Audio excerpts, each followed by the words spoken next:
Well, welcome back, everybody, to Tech Whispers podcast. You know, the great Yogi Berra once said, when you come to the fork in the road, take it. But for those who are leading their organizations down the path to digital maturity, life isn't quite that simple, is it? The stakes are high with these digital journeys, and everyone is being impacted, including in the boardroom.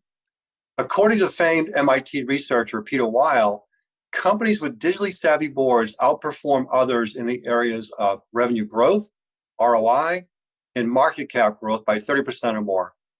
This is creating more demand for digitally savvy board members at a time when many CIOs, CISOs, and other digitally savvy CXOs aspire to join a board.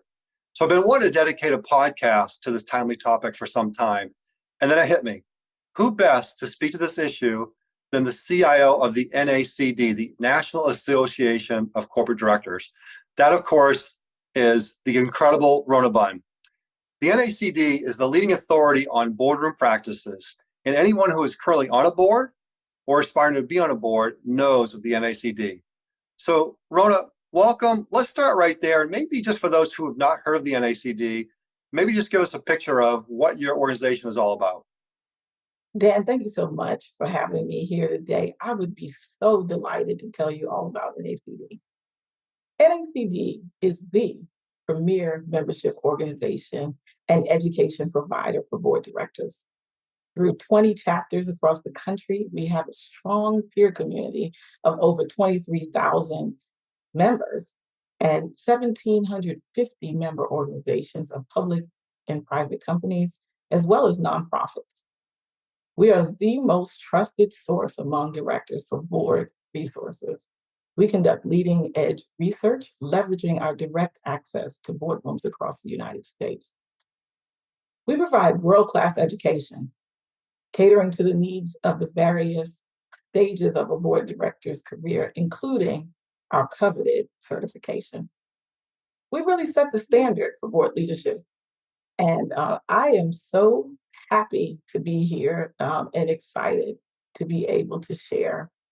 Yeah, that's really helpful because, times have changed. The digital world has changed. Boardroom conversations are changing. So I know the NACD has leaned on more than ever and part of your growth. We're going to unpack more of that for what does it mean to a current board member? What does it mean to aspiring board members? But first, Rona, I've always known you from different industries, large and small, for-profit, nonprofit. But one of the common denominators of Rona Bunn is your customer obsession. How do you define customer at NACD? We know that our customers rely on NACD for governance resources that are timely and specifically relevant to their board's needs. While our customers are telling us that we're doing a pretty good job with over 90% retention rate, we know that there's still more value to unlock for them. This year, we're hyper-focused on improving experience and increasing value for our customers. So when I think of customer, I think of multiple groups of stakeholders here. I like to use the concept of big C and little c, and I took that from private sector. But big C are by and large our members. And they are the very reason that we exist. We exist to provide them with what they need to be effective in their role as a board director and collectively as a board. And alongside the big C is the little c, our sponsors and partners. And by no means do I mean little c, they're insignificant.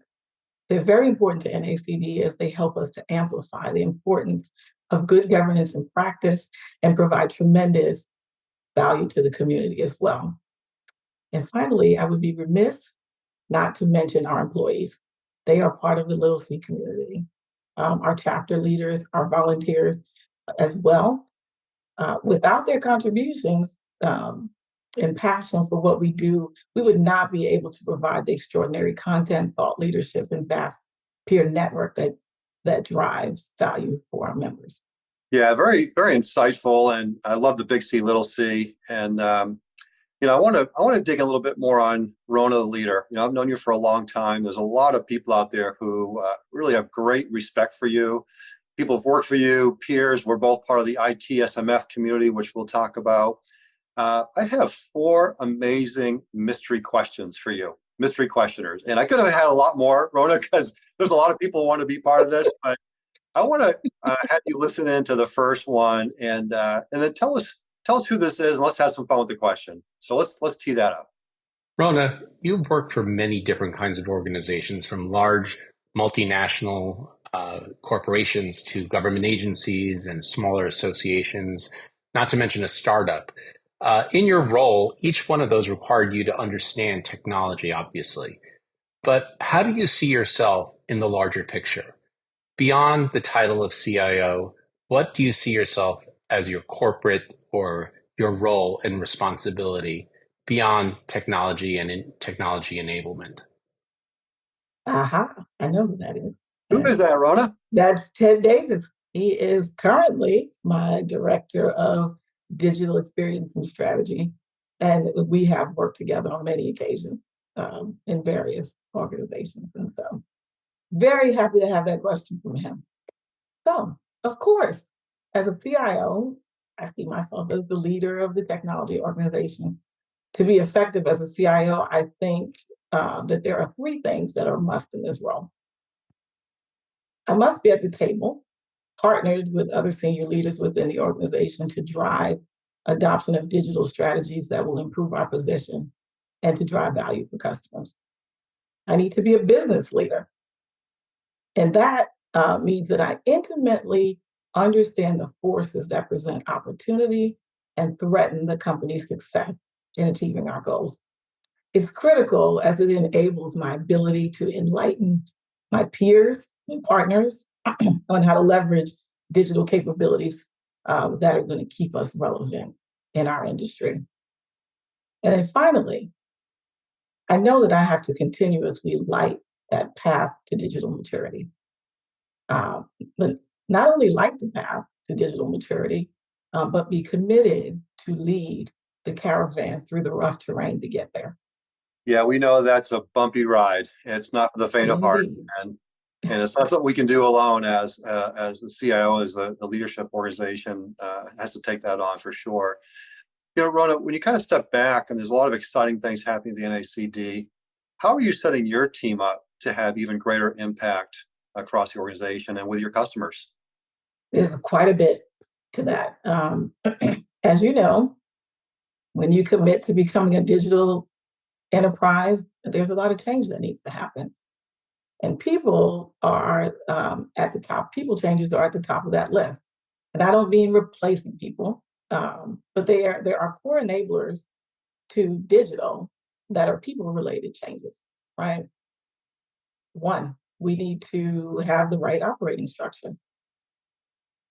Two, we need to have folks that have the right skills.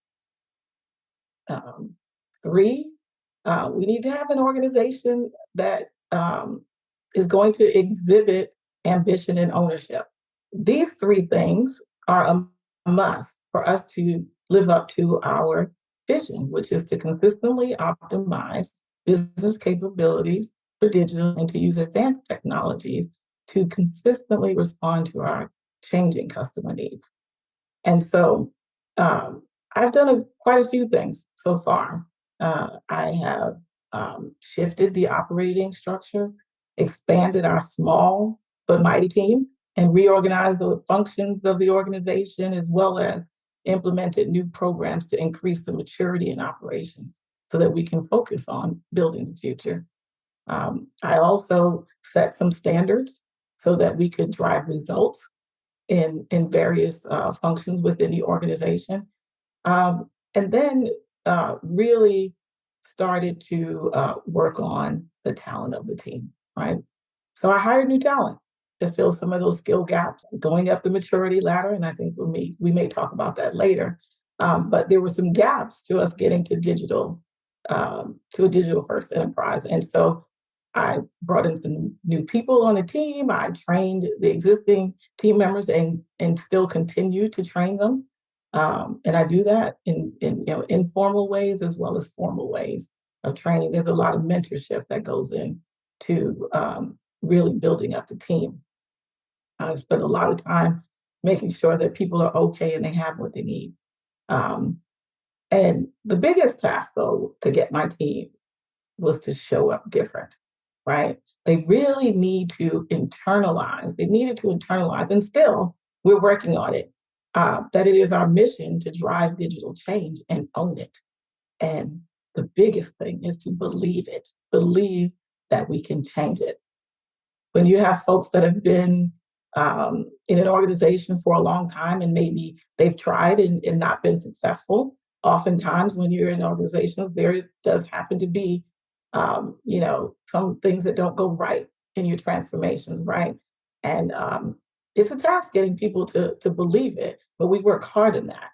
We work to see how we fit in to contributing to the results as an organization.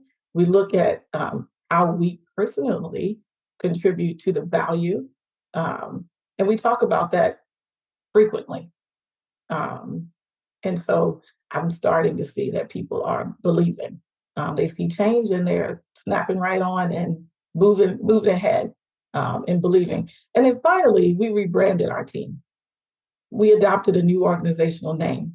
Um, we had separate teams. There was no real name for the CIOs organization. So um, as the leadership team, we decided that we wanted to have something that represented our future. And so we put it out to the rest of the team to determine what that name was going to be. And they came up with digital technology solutions and innovation. And that's what we believe we are here to do for this organization. So Rona, I've always known you as a change leader. You're a transformer. You run to the fire. Most people run away from the fire. It's exhausting work, right? And our good friend Larry Anderson submitted a question. He was busy with his board the last few days, so didn't have a chance to record it. But his question is around: how do you keep yourself motivated? How do you keep your energy high during these extended transformation journeys? Well, that's a great question. This is tough work. I will not, not going to shy away from that. It is tough work. There's a lot of work that goes into getting to the outcome. We gotta put on our negotiation hat. We have to put on our persuasive hat. We have to put on the education hat. We've got to bring people along for the journey and get them to understand how we get there, right? And it's tough work. Um, but I keep myself motivated on getting to the outcome. I really can't wait to see the results, and I'm focused on those results. I know that in each transformation that I've done in my career, I know that in the end, my customers are going to be very happy, and that's what keeps me motivated.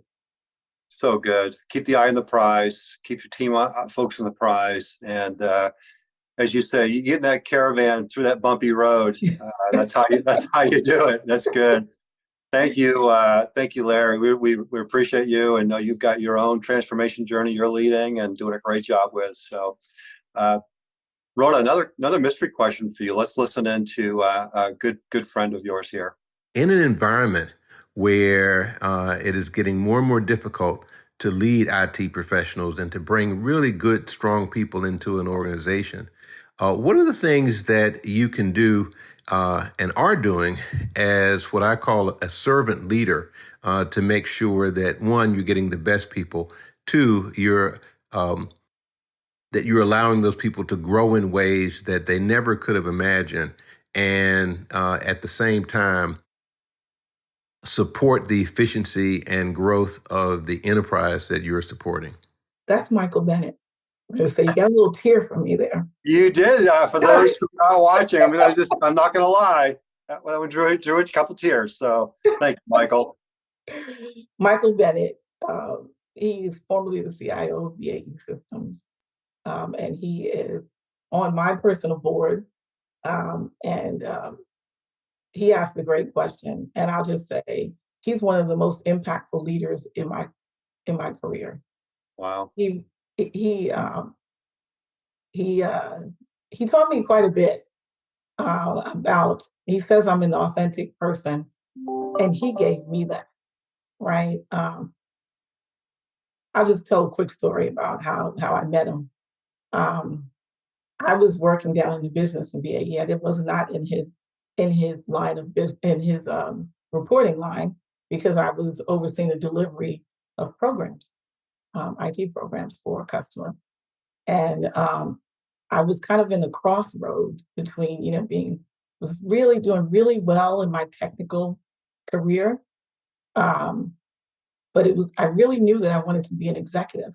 This is going to be a funny story here. I was like, well, I'm going to be an executive. Like, I don't know anybody in this organization. This organization is huge, 10,000 people that just in my sector, 40,000 in the whole company, right? And so how are they going to see me? And so I was like, well, if I want to be an executive, I got to hang around executives. So let me figure this out. So I Googled executive leadership. And what came up was Executive Leadership Council. And so many people are familiar with the organization Executive Leadership Council. It is, the organization founded by Fortune 500 Black executives. Um, if you don't know what it is, and I was like, oh, I could be a part of it. When I looked at it, I was like, oh, I can't be. I'm not. I don't report to the CEO. A little bit hard for me, but I'm like, there has to be some way for me to get in, right? And they did have a pipeline organization, um, but I saw that BAE Systems was on the list as a member. So I just asked the question from HR, who is this person? And they connected me with him.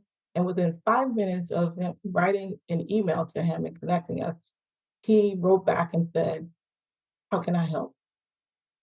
Just like that. And within a week, I was in his office in Roslyn in headquarters, little old me talking to him about my story and what I want to be. And he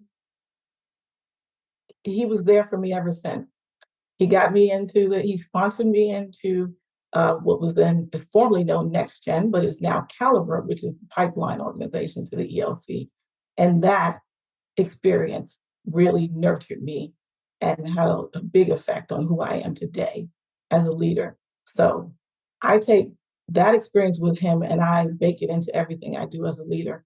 I always make sure that I'm accessible, that I come with my authentic self because he did that for me and gave it to me real. Um, and I do that in the interview process. I want to get great talent and I want them to know that I'm going to be there and I am going to be there to help them to achieve their goals. And that's how you do it. Not just about the work, right? You got to make sure that you're pouring into people and then they will pour into the work. There's a lot to learn from that story for all of us, right? And I know you're doing that for people now yourself, Rona, and you help a lot of folks along the way. Early on, you talked about one of my favorite Rona isms, which is, our job is lighting the path to digital maturity.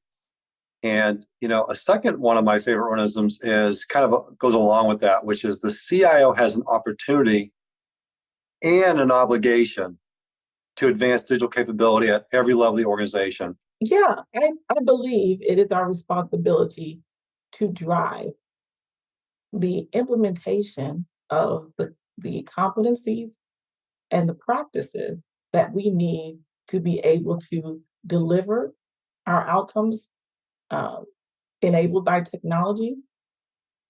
And that may look like a number of things, right? Not everyone, you're going through a big transformation, especially if you're in an organization that has been, maintaining for a while and has not embarked on the journey of transformation. There are likely to be competencies or capabilities within the organization that don't exist. And there may not be people who actually know how to do them. And so as a CIO, you have to light that. You have to illuminate that and provide options and some for obtaining those competencies. You can't hire everything, right? You can't just replace your whole team. To be more ambitious, to leverage data better, to have data, to participate in data governance. You cannot buy that.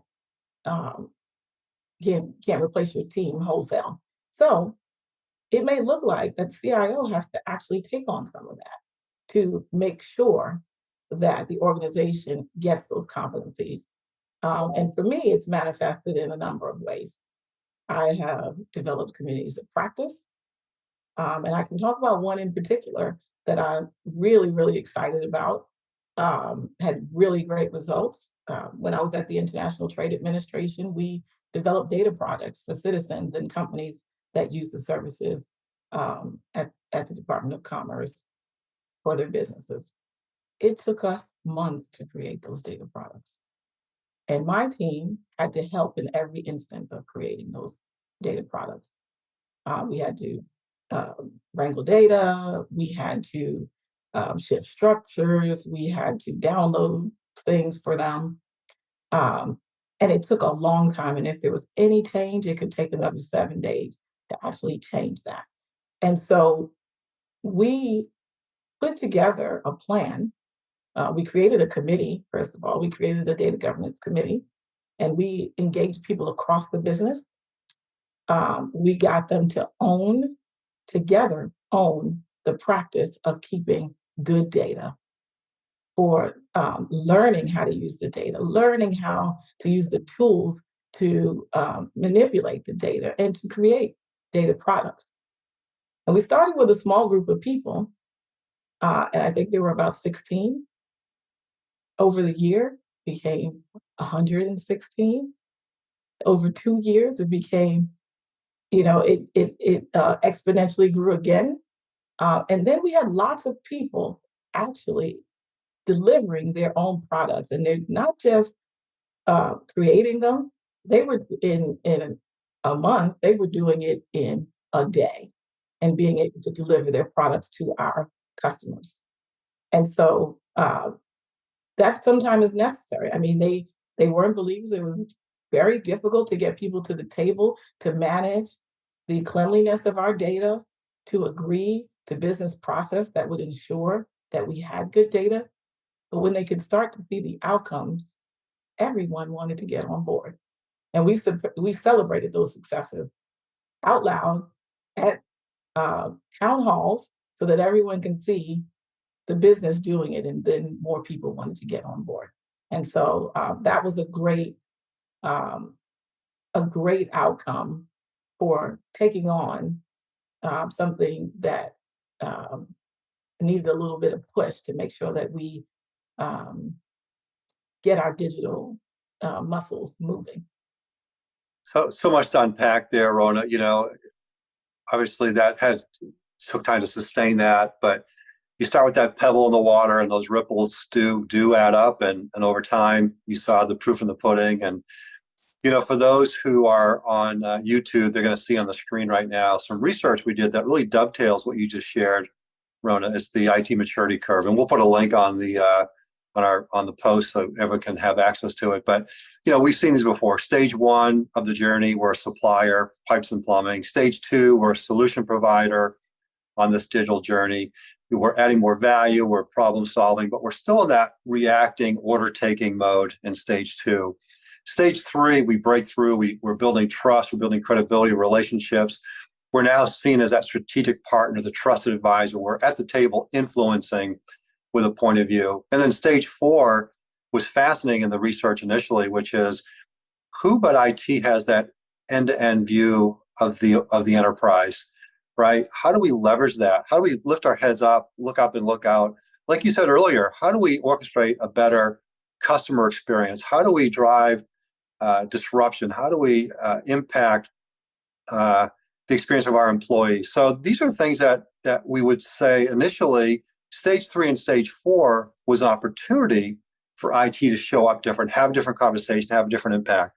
But when you talk to board members, when you talk to C-level members, they say, no, if IT is not showing up in stage 3 and stage 4, strategic partner, innovative anticipator, my business is taking on risk today, right? So I see your head, nodding, and I know this resonates with you on many levels. How do you set yourself up to be that innovative anticipator, Rona? You have to be a business leader, right? That's what we are, right? CIOs are business leaders. You have to intimately understand your business. You've got to understand the operating model. You need to know what things are going to affect the success of your outcomes. I think I talked about that. I spoke about that a little earlier. But you've got to understand that, and you've got to be able to pivot with the instability, especially in these days. right, of the environment. And so you can't do that if you don't have a good understanding of your customer. You need to make sure that you are looking at that data, getting those insights. You need to be right there with the business and understanding what things they need so that you can help them to ensure that they're going to be successful even in these turbulent times. Um, and I can't express that enough, that that's what we do. Yes, we know how to lead technology teams. We know what the components and the functions are that are going to help us, that are going to ensure that we can deliver things. But we've got to make sure that we are enabling our business leaders to have options with the use of technology. And you've got to be right there with them, understanding their problems and understanding the opportunities, talking about those opportunities with them as well.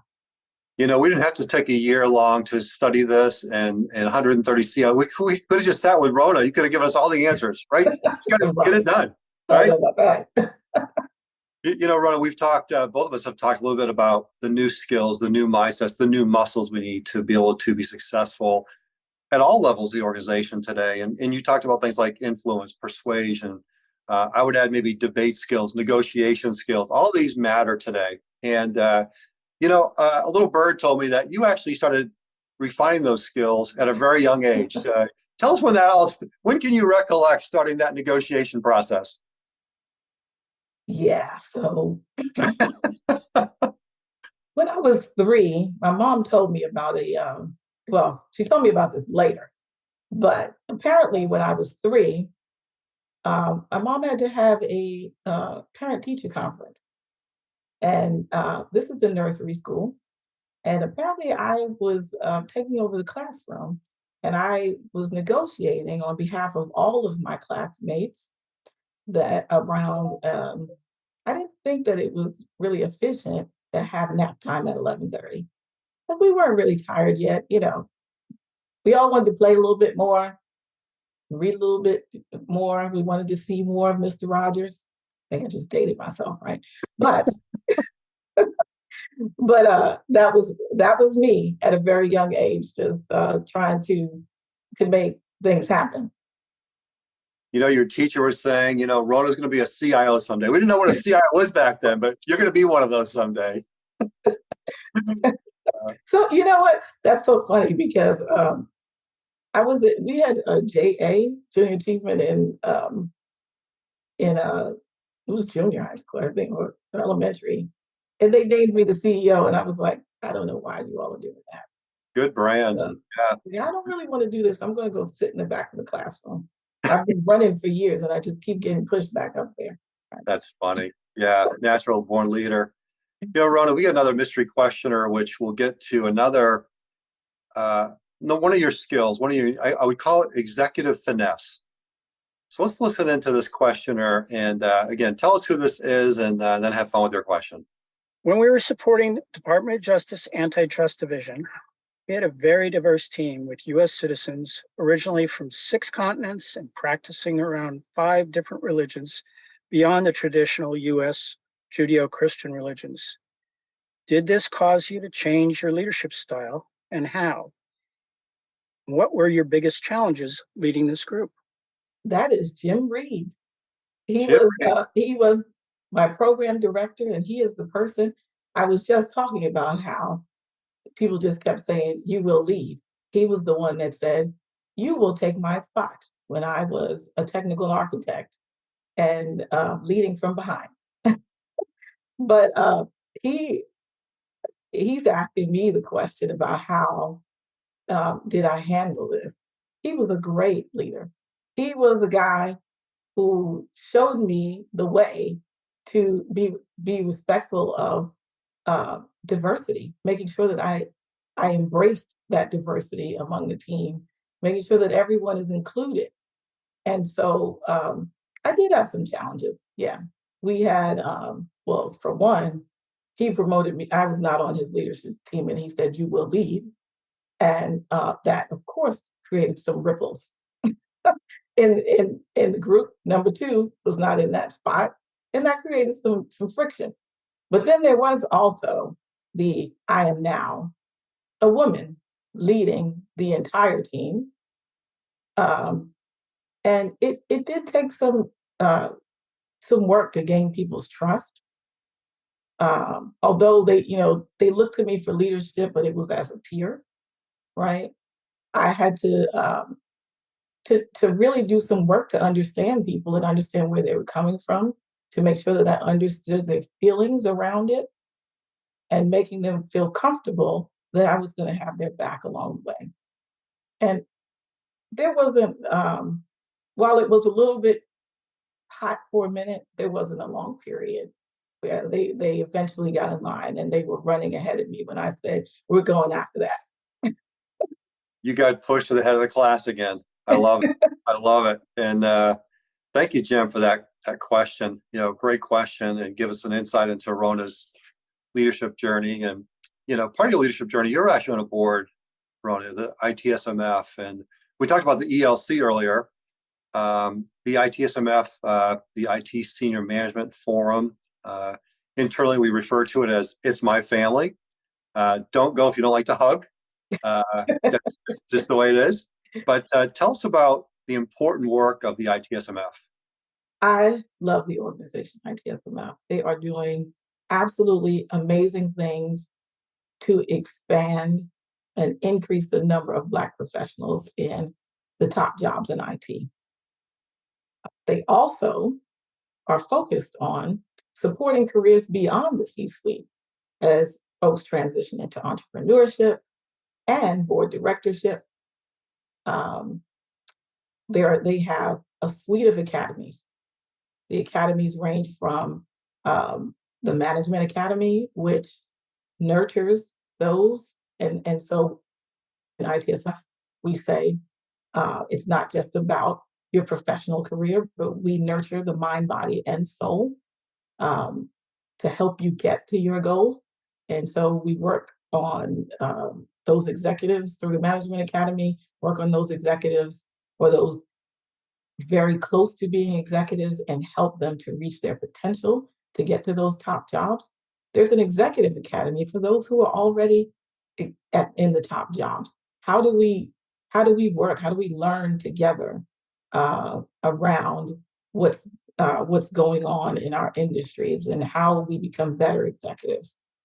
There's an academy for entrepreneurs. So those who are lots of folks who are CIOs are looking to that next thing and they turn into entrepreneurs. And so there is an academy that supports that. That's actually spinning up this year. And the newly added academy is the Boardbound Academy, which is focused on increasing the number of C-level executives that get to board positions.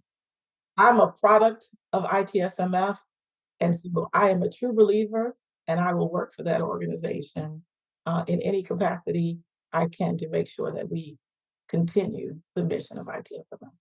Yeah, no, I love the organization. I've seen the incredible things. I've been. It's probably one of the most powerful rooms I've ever been in.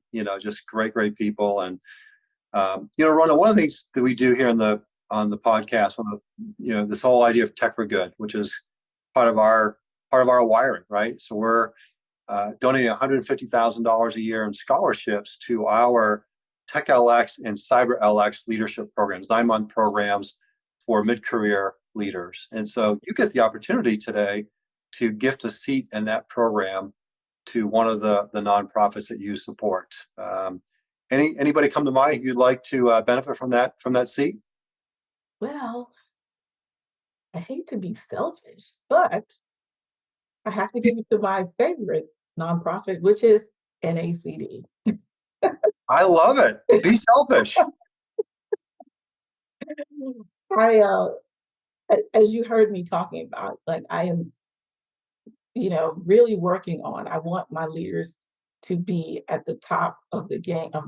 They're on their way. I have a great leadership team, and I think that there are some deserving individuals that should be considered for your great academy. So looking forward to them participating. That's fantastic. Yeah, I know you've got your folks plugged in a lot of different programs, and really leaning in and investing in them. And so we're trying to be part of that journey. So Thank you, thank you, thank you. I can't thank you. absolutely. Yeah, absolutely. Well, the time has flown. This has been so fun. And I'm really glad we have a chance to spend a little more time together. We're going to publish an article next week on CIO.com. And, we'll dive into the NACD. We'll dive into board readiness, specifically the CIO board readiness, because I know you can't go to a meeting today where someone's going to come ask you a question about, right, the CIO journey and how to get that first one, how to get the second one, right? So we'll unpack a lot of that in the blog. But Rona, thanks so much. You're amazing. I always appreciate time with you, and great job as always. Thank you, Dan. Thank you for having me. And thank you for being who you are, because you fit right into those great leaders that I just talked about, always looking to pour into somebody. And you are appreciated. Very kind. Thanks so much, Rona. Thanks, everybody. We will see you next time.